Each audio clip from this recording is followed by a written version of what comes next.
تو یہ دین میں ہے رخصت. نبی کریم صلی اللہ علیہ وسلم کے بارے میں آتا ہے کہ جب بھی آپ صلی اللہ علیہ وسلم کو اختیار دیا گیا دو معاملے میں، یہ بھی جائز ہے یہ بھی جائز ہے، تم جو چاہو کرو، اللہ کی طرف سے یہ اختیار دیا گیا تو اختار ایسرہما، تو دونوں میں جو زیادہ آسان تھا اس کو آپ صلی اللہ علیہ وسلم نے اختیار کیا. یہ آپ کی عادت تھی تاکہ امت کے لیے بھی آسانی ہو. ہاں یہ ہے کہ اس میں کوئی گناہ والا معاملہ نہیں ہونا چاہیے. اب کوئی گناہ کرے کہ گناہ کرنا آسان ہے نیکی کرنا مشکل ہے تو میں گناہ ہی کروں گا، یہ بات نہیں. اس میں گناہ ہے، لیکن اگر جائز ہے اور اس میں آسانی ہے تو اس کو کرے تو یہ شریعت اس کو مطلب پسند کرتی ہے، اللہ کو پسند ہے. اللہ رب العالمین کو رخصتوں پر عمل کرنا ایسے ہی پسند ہے جیسے کہ حرام چیزوں کو چھوڑ دینا یا واجب چیزوں کو ہر حال میں کرنا. جی ہاں جی. تو یہ ہے پریشانی. تو اس میں پریشانی کیا ہے؟ جس پریشانی سے بچنے کی اجازت دی گئی ہے، پریشانی یہ ہے کہ آدمی موزہ پہنے ہوا ہے، اب وضو کرتے وقت موزہ کو نکالے گا، پھر پاؤں کو دھوئے گا، پھر اس کو پہنے گا، تو کچھ نہ کچھ مشقت پریشانی ہے نا اس کے اندر. ہاں اب کوئی گرچہ کہ میرے لیے بہت آسان ہے، تمہارے لیے آسان ہے، لیکن ہر کسی کے لیے آسان ہو یہ ضروری نہیں ہے. ٹھیک ہے، اور شریعت کی نظر میں یہ آسانی ہے، لہٰذا تم اس کو قبول کرو، اختیار کرو، کیا حرج ہے اس کے اندر؟ اللہ تعالیٰ کی طرف سے صدقہ ہے. ہاں بعض لوگوں نے عمر فاروق رضی اللہ تعالیٰ عنہ سے کہا کہ اللہ تعالیٰ نے سفر میں جب ہم جہاد کو جاتے تھے، دشمنوں سے مقابلہ ہوتا تھا، تو اس کے لیے جو ہے اجازت دی گئی کہ 2 رکعت نماز پڑھ لو 4 کے بجائے. اب تو وہ معاملہ ختم ہو گیا الحمدللہ، جہاد وہاد تو ہے نہیں، تو اب کیا ضرورت ہے؟ تو عمر فاروق نے کیا فرمایا تھا کہ صدقۃ من اللہ فاقبلوا صدقتہ، اللہ تعالیٰ نے صدقہ کیا ہے اس کو قبول کر لو. اپنے آپ کو کیوں مشکل اور پریشانی میں ڈالتے ہو؟ ٹھیک ہے. تو یہ ہے قرآن میں اللہ تعالیٰ نے کیا ارشاد فرمایا؟ یرید اللہ بکم الیسر ولا یرید بکم العسر، اللہ تعالیٰ تمہارے لیے آسانی چاہتا ہے اور تمہارے لیے تنگی مشکل پریشانی نہیں چاہتا. اللہ تعالیٰ نے قرآن میں بیان کر دیا ہے اس کو. اور فرمایا ما جعل اللہ علیکم فی الدین من حرج، اللہ تعالیٰ نے دین کے معاملے میں تمہیں تنگی میں نہیں رکھا ہے. تو آسانی اگر اللہ کی طرف سے ہے تو اسے قبول کرنے میں کوئی حرج نہیں ہونا چاہیے. اچھا، اب یہاں پر ایک مسئلہ ہے کہ بہتر کیا ہے؟ بہتر یہ ہے کہ آدمی موزوں پر مسح کرے، یا بہتر یہ ہے کہ موزے اتار کے پاؤں کو دھوئے؟ دونوں میں بہتر کیا؟ جائز تو دونوں ہے، جائز دونوں ہیں. آدمی موزے پر مسح کر لے یہ بھی جائز ہے، یا موزے اتار کے پاؤں دھوئے یہ بھی جائز ہے. ٹھیک ہے، لیکن دونوں میں بہتر کیا ہے، افضل کیا ہے؟ حالات کے حساب سے ڈیسائیڈ کریں. ٹھنڈی ہے تو موضوع پہ مسح کرنا زیادہ نہیں. ایک بات یاد رکھیے کہ موزے پر مسح کرنے کی جو اجازت ہے اس کا تعلق کسی موسم سے نہیں ہے کہ مطلب سردی ٹھنڈی ہے تو مسح کرو ورنہ نہیں کرو، ایسا حکم نہیں ہے. یا یہ بھی نہیں کہ سفر میں ہو تو کرو اور سفر میں نہیں ہو تو نہیں کرو، ایسا بھی نہیں. سفر اور حضر دونوں میں جائز ہے، اور ٹھنڈی اور سردی گرمی دونوں میں جائز ہے. باہر کا موسم ہو، برسات کا موسم ہو، سردی ہر موسم میں جائز ہے. اور آدمی بیمار ہو یا بیمار نہ ہو دونوں حالت میں جائز ہے.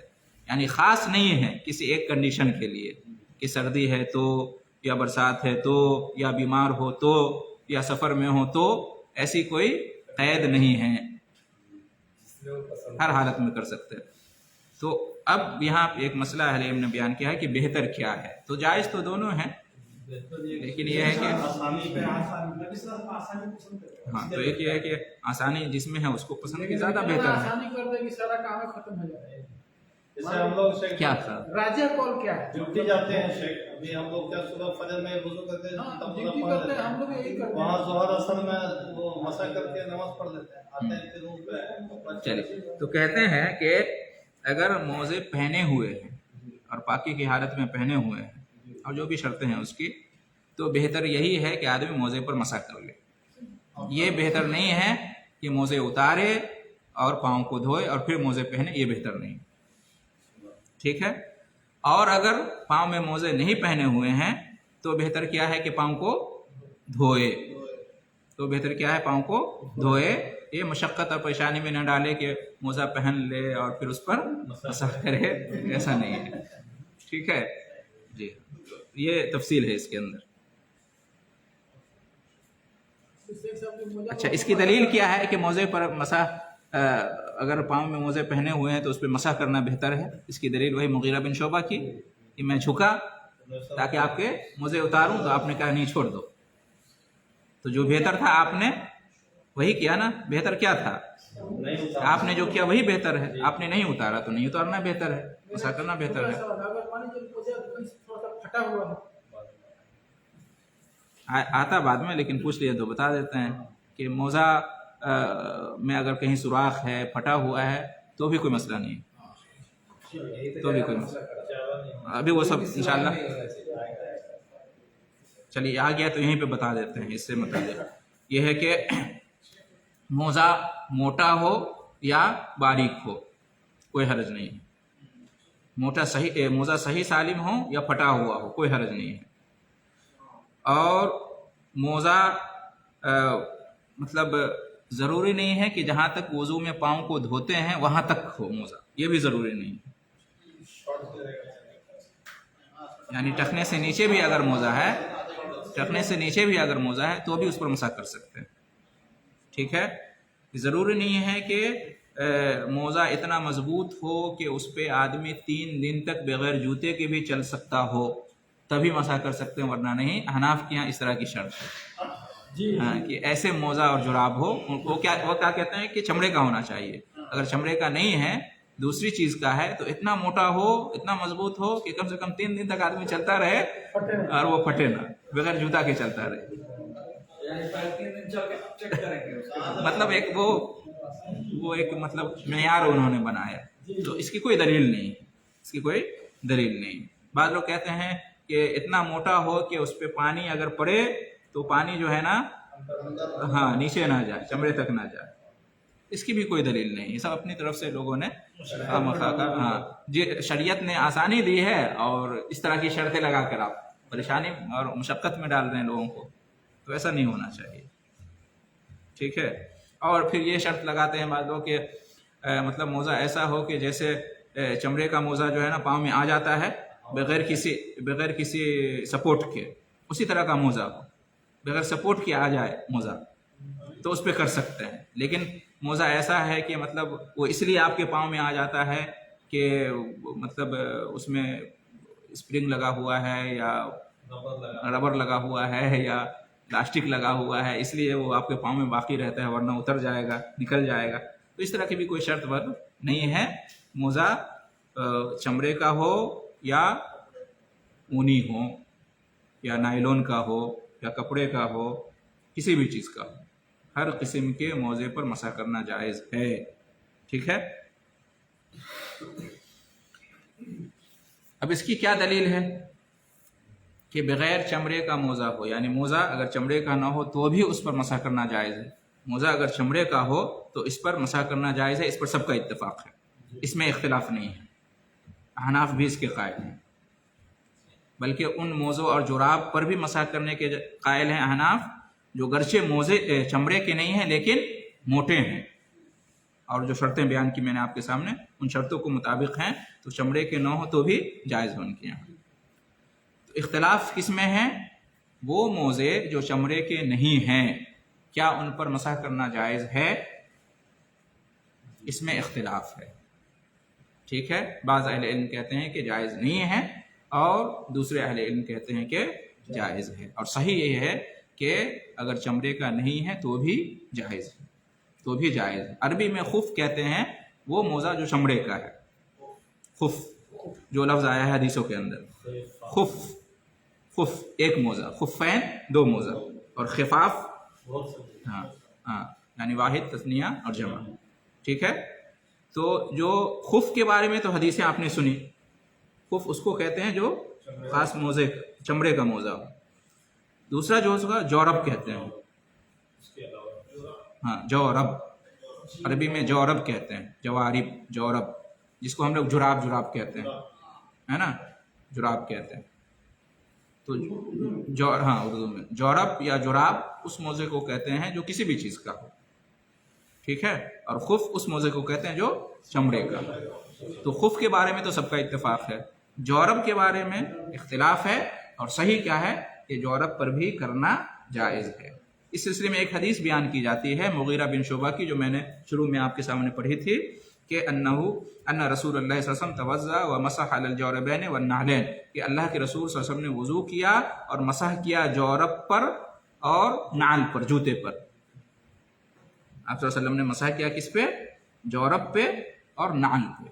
جورب کہتے ہیں موزہ، اور اس کے لیے چمڑے کا ہونا شرط نہیں ہے، اور نعل کہتے ہیں جوتا چپل جو ہوتا ہے. یہ سنن ابو داؤد کی روایت ہے.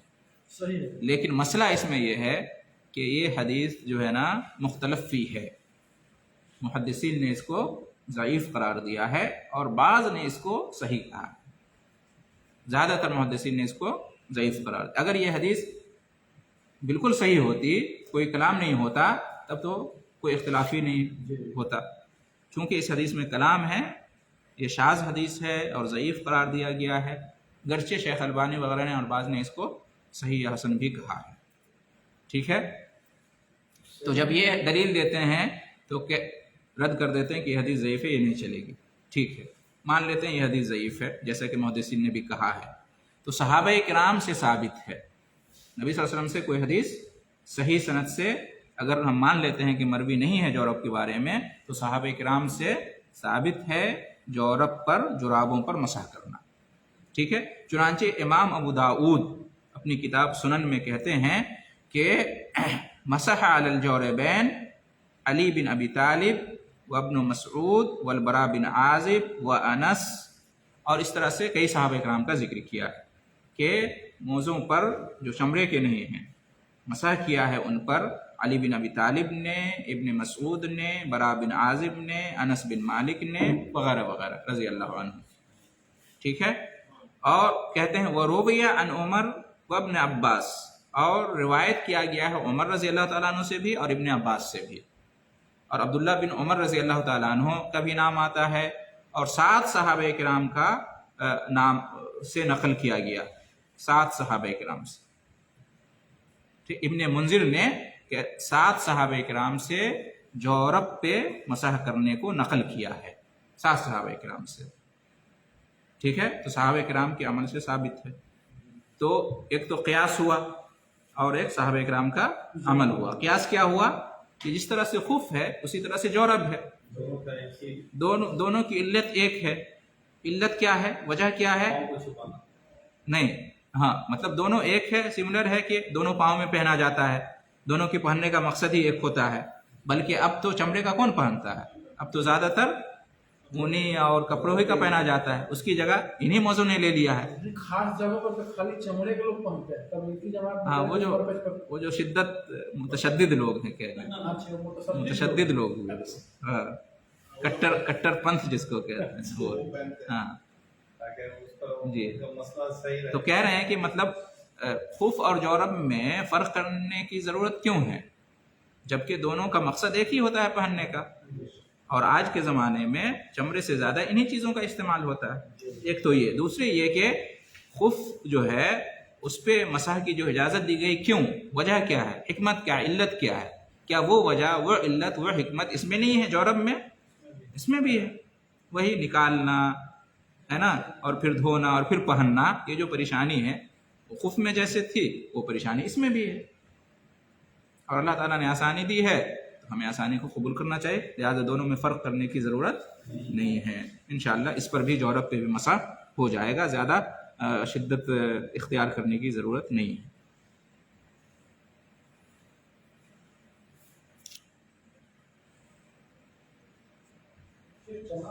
اور سنیے، اس کے علاوہ سنیے، امام ابو حنیفہ رحمہ اللہ کے بارے میں آتا ہے کہ انہوں نے اپنے آخری وقت میں، آخری حیات میں رجوع کر لیا تھا. زندگی بھر وہ اس کے قائل تھے کہ جورب پہ مسح کرنا جائز نہیں ہے، صرف خف پر کر سکتے ہیں. لیکن بعد میں آخری میں جب مرض الموت میں تھے تو ثابت ہے کہ انہوں نے رجوع کر لیا. اس سلسلے میں کیا ہے حدیث؟ ابی مقاتل السمرقندی کہتے ہیں کہ دخلت علی ابی حنیفہ فی مرضہ الذی مات فی، میں امام حنیفہ رحمۃ اللہ کے پاس گیا مرض الموت میں۔ مرض الموت کس کو کہتے ہیں؟ وہ بیماری جس میں موت واقع ہو جاتی ہے، ٹھیک ہے، اس کو کہتے ہیں مرض الموت۔ تو میں گیا، آپ مرض الموت میں تھے، فدعا بماء، تو امام حنیفہ رحمۃ اللہ علیہ نے پانی منگوایا، فتوضا، پھر وضو کیا، وعلیہ جوربان، اور آپ کیا پہنے ہوئے تھے؟ جورب پہنے ہوئے تھے، یعنی وہ موزے جو چمڑے کے نہیں تھے۔ فمسح علیہما، اس پر مسح کر لیا۔ ثم قال، پھر کہا، خود ہی کہا، فعلت اليوم شیئا لم اکن افعلہ، میں نے آج وہ کیا جو پہلے نہیں کرتا تھا۔ کون سا کتاب ہے؟ ہم کی کتاب میں ہے؟ مسحت علی الجوربین، میں نے جوربین پہ مسح کیا، ٹھیک ہے، یہ ترمذی، سنن ترمذی میں ہے۔ تو امام حنیفہ اللہ سے یہ جلد 1 صفحہ نمبر 169 میں ہے، یعنی ترمذی میں 169۔ یہ حدیث ہے اور ان کے شاگرد نے نقل کیا۔ ہاں، یہ حدیث نہیں، مطلب ان سے یہ روایت مروی ہے، ان کا عمل، ہاں ان کا عمل مروی ہے، کہاں مانے گا؟ کوئی ان ٹھیک کا ہے۔ حال میں لکھا ہوتا نا، ہم جو بندی ہو مار۔ اچھا، اسی طرح سے آپ سنیے، ازرق کہتے ہیں کہ رأیت انس بن مالک، میں نے انس بن مالک کو دیکھا، کیا دیکھا؟ احدث، وضو ٹوٹ گیا، فغسل وجہہ، تو وضو کیا، اپنے چہرے کو دھویا، ویدیہ، دونوں ہاتھوں کو دھویا، ومسح براسہ، سر کا مسح کیا، ومسح علی جوربین، اور جوربین پہ مسح کیا، ٹھیک ہے۔ فقلت، جوربین من صوف، وہ جورب کس کا تھا؟ اون کا تھا۔ فقلت، تو میں نے کہا، اتمسح علیہما، کیا آپ جوربین پہ مسح کر رہے ہیں؟ فقال انہما خفان ولکنہما من صوف، یہ جورب بھی خف ہی ہے لیکن اون کا ہے، یعنی یہ بھی موزہ ہی ہے گرچہ یہ اون کا ہے، اس لیے میں نے کیا ہے، ٹھیک ہے۔ تو یہ روایت ہے، دولابی کی کتاب ہے کنا اسما، کنا الکنا والاسما، اس میں یہ روایت ہے۔ اسی طریقے سے یحییٰ البکا کہتے ہیں کہ سمعت ابن عمر یقول، میں نے عبداللہ بن عمر رضی اللہ عنہما کو کہتے ہوئے سنا، المسح علی الجوربین کالمسح علی الخفین، جوربین پہ مسح کرنا خفین پہ مسح کرنے کے جیسا ہے، دونوں ایک ہے۔ کون کہہ رہے ہیں؟ عبداللہ بن عمر رضی اللہ عنہما، صحابی جلیل۔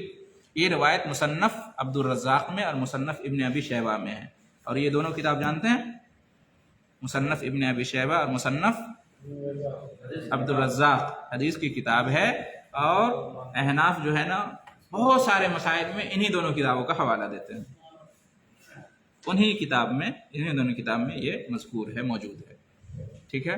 اسی طریقے سے عباد بن راشد کہتے ہیں کہ سألت نافعا مولا ابن عمر، میں نے ابن عمر کے مولا نافع سے کہا، نافع روایت کرتے ہیں ابن عمر سے، ان کے غلام تھے، آزاد کردہ غلام نافع تھے ابن عمر کے، وہ کہتے ہیں کہ عن المسح علی الجوربین، مسح علی الجوربین کے بارے میں پوچھا، فقال ہما بمنزلۃ الخفین، یہ خفین کے جگہ پہ ہے، خفین کے قائم مقام ہے، ایسے ہی ہے، سیم ہے، دونوں میں کوئی فرق نہیں۔ عطا جو تابعی ہیں کہتے ہیں کہ المسح علی الجوربین بمنزلۃ المسح علی الخفین، یہ بھی مصنف ابن ابی شیبہ کی روایت ہے۔ عطا کون ہے؟ تابعی ہیں، تو صحابہ سے بھی اور تابعی سے بھی جو ہے نا جوربین پر مسح کرنے کا عمل ثابت ہے۔ ابراہیم نخعی، سفیان ثوری، عطا بن ابی رباح، سعید بن مسیب، یہ سب بڑے بڑے تابعین ہیں، ان سے بھی ثابت ہے۔ لہٰذا اگر ہم مان لیتے ہیں کہ کوئی صحیح حدیث نہیں ہے جوربین پر مسح کرنے کے سلسلے میں، تو پھر اتنے سارے صحابہ کرام اور تابعین سے ثابت ہے، لہٰذا کم سے کم جواز کا مسئلہ تو ضرور ثابت ہوتا ہے، لہٰذا کوئی حرج کی بات نہیں ہے۔ اگر کوئی ان موضوع پر مسح کرتا ہے تو ان کو منع نہیں کر سکتے، روک نہیں سکتے، انکار نہیں کر سکتے، ٹھیک ہے۔